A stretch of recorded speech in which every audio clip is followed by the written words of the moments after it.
Hello everyone and welcome to another video with me, Umber joining you from my global account. Although this is not a specifically global related video, there's actually another global related video I'm probably going to be recording directly after this that will be going up sometime later. But hey, guess what? Shameless plug time to start the video. You know, I've been pretty good about not doing a ton of shameless plugs. I don't go, remember guys, smash that like button, hit that bell, do whatever the fuck that does. I mean, I don't really care.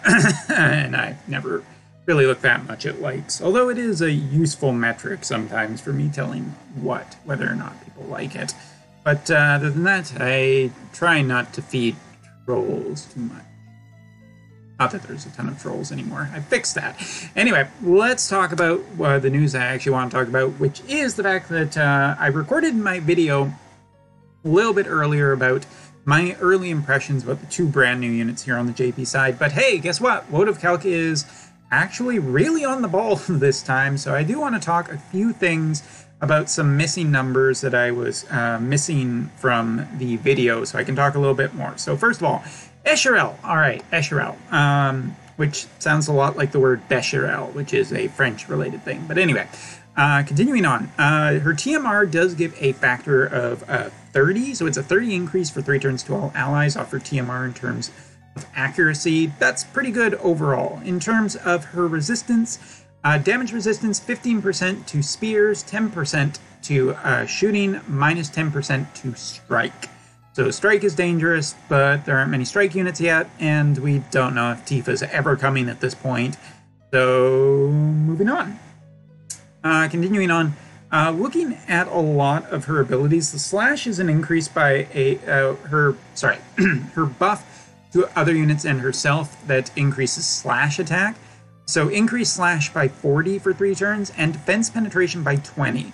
The defense penetration is not super great here, but that slash of 40 working with that new Exorcist card is probably good enough. You don't really need it to be any stronger. She can also give, with her other buff, a 25% resistance for allies for 3 turns to piercing and missiles. Again, I think very valuable here and very good. Continuing on, her absorb AP is a 25% with a negative chance to crit. So it cannot crit, and you're looking at about maxed out about 25% of a target's AP. Kind of interesting depending on what the target's AP usage is, but still might be good enough to cancel out some attacks. So I really quite like it. Moving on, her magic barrier is a 50% reduction for that. I'm trying to think if there's anything else. Oh yes, her limit burst is a decrease of AP consumption by 40% for 3 turns to self. So in other words, she uses her limit burst and her AP cost is cut. That's usually a benefit and a blessing. Or, sorry, not a benefit and a blessing. A benefit and a curse. Or a blessing and a curse. There's some mixture of words here that I'm trying to get across. It does mean that her AP cost might be a little high than it should be because they're expecting you to use the limit burst from the start. But 3 turns of reduced AP might be good. It depends on, like, you either need to store up a ton of AP and then just go with the limit burst and abilities after, which doesn't necessarily always work. So yeah, I think it's okay, but not incredible. All right, talking about Gabby, the fist fighter. Really quickly, his TMR is much more insane than I thought it was. Increase of magic of 40% for 3 turns to self. Increase of magic resistance penetration of 50 for 3 turns to self. That's a lot of magic power right there. As a matter of fact, I think that is on tier. That might be at the same tier as Old Doa's TMR just for mages, and that's really strong if you consider the fact that there is AoE spells and not really big AoE spells in terms of magic area. So yeah, I think that's really strong. Looking at the unit stats, resistance is 5% to slash, 10% to pierce, 10% to shooting, minus 10% to both magic and strike. And in terms of his skills, There are a few things I noted. First of all of his magic increases are 30% in his kit. Magic resistance can be up to 15% for himself, based on one of his support abilities. His light support ability gives him 12 spirit and 12 light percent, or 12% light resistance. But interestingly, his key ability, his key support ability in his main job, agility of an increase of 30% for 5 turns, magic 60% for 5 turns, and dexterity 60% for 5 turns. So I think that's just, you're always going to want to run that. That is an insanely good ability to be running. Looking at the rest of his kit, 30% chance to... he has about a 20% chance to evade magical attacks, 15% chance to evade physical attacks. Looking at his kit, he has some really high modifiers, and yes, the attacks I said in the previous video were 100% chance to hit are the 100% chance to hit. In his subpart of his Inciter / Manipulator job, 25% chance to inflict sleep for 3 turns, increased chance up to 24% chance for targets. So minus 4% for each action done by the unit. So the more actions a unit takes, the better the chance they have of actually getting sleep, or... Oh, so in other words, it's basically the same style as his actual main job, where you have almost a 50% chance of causing sleep against the enemy, provided they haven't done many actions. So getting in quickly and using this ability is better. Other than that, just high modifiers for most of his stuff, really strong physical damage kit. And as for his limit burst, 200% modifier, piercing damage that decreases spirit by 30 for 3 turns when it's fully maxed, and increased spirit penetration for Gab by 50 for self. So just a incredibly strong limit burst. Also, what's interesting about the limit burst is it doesn't actually... it's 3 turns. I misread that. That would have been insane if it just didn't have any turn limit on it. So yeah, super strong limit burst. But all of that aside, that is not what I'm here to talk about. That was just all extra stuff. Now we're going to get into the new stuff. So first of all, put on your winter jackets because it is time. I can't really select it. Here we go. Let's put the oh, she's happy she has a winter coat. Oh, she's so warm. Forget that her arms are sticking out the top of it. This is the next piece of raid equipment from the Diablos raid that is coming up this Friday on the Japanese side. What's interesting about this, first of all, it is mage only. It is a mage only piece of equipment. However, there are some certain types of mages that are excluded. Rain cannot use this piece of equipment, and neither can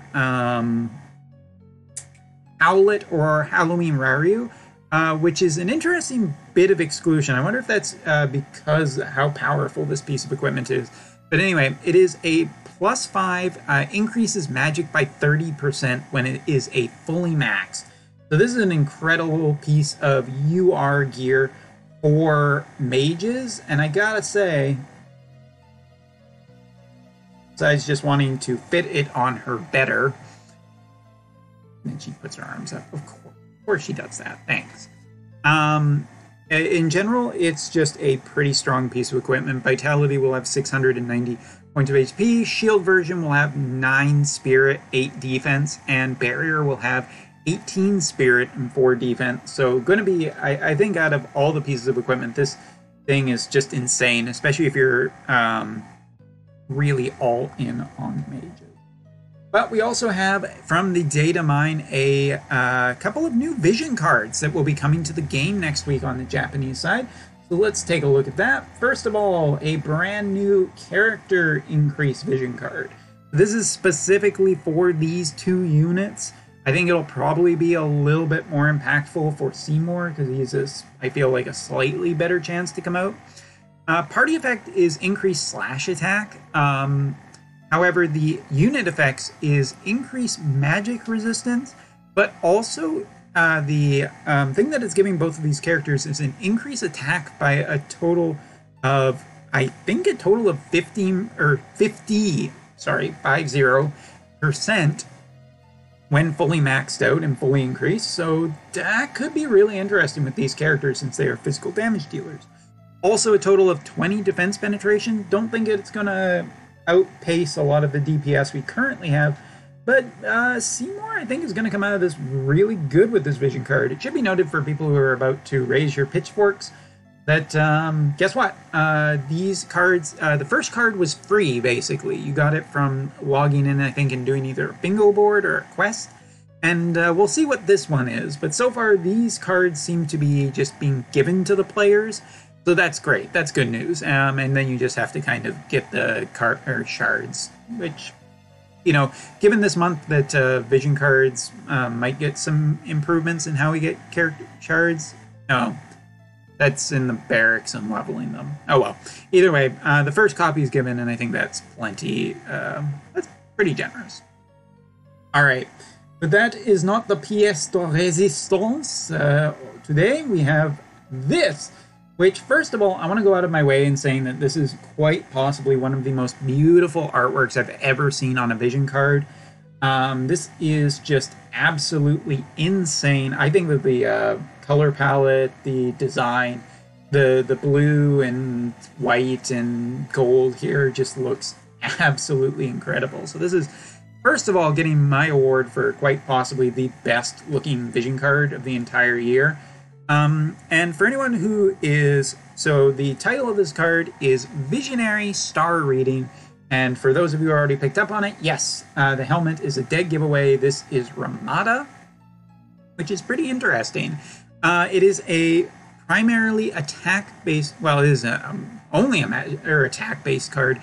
285 HP maxed out, 158 attack or spirit. Interesting. A little bit of spirit bonus on there too. Now this card is specifically for Lancers, Dragoons, and the such. Basically spear-equipped units. The unit effect is increase attack resistance, which is, you know, going to make spear users a little more tough, which is kind of scary, because Kane is already tough enough already. If you play the Japanese side, you know what that is.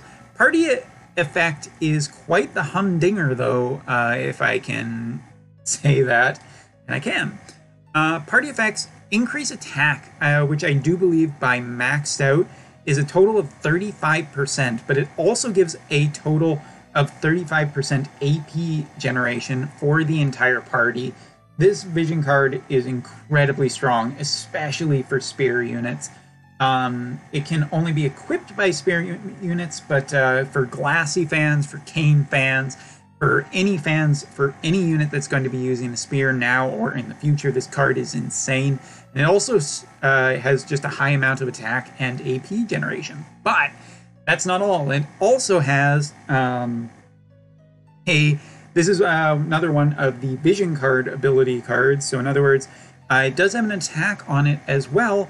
Armor Breaking Spear, which does a damage with a modifier of 121%. 27 AP cost, 2 uses.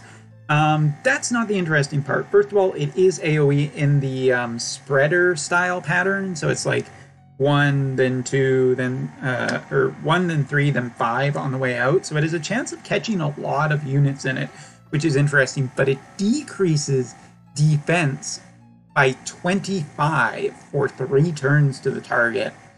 Incredibly powerful vision card. This vision card, I could see me wanting to run this card on not only entirely spear parties, but any party. Especially this would just be great throwing this in with someone like Glassy and just having a physical attack-based party.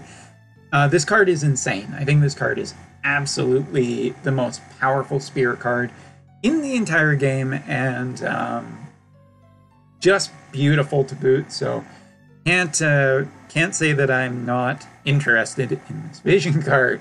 They're really pouring on the steam before the anniversary.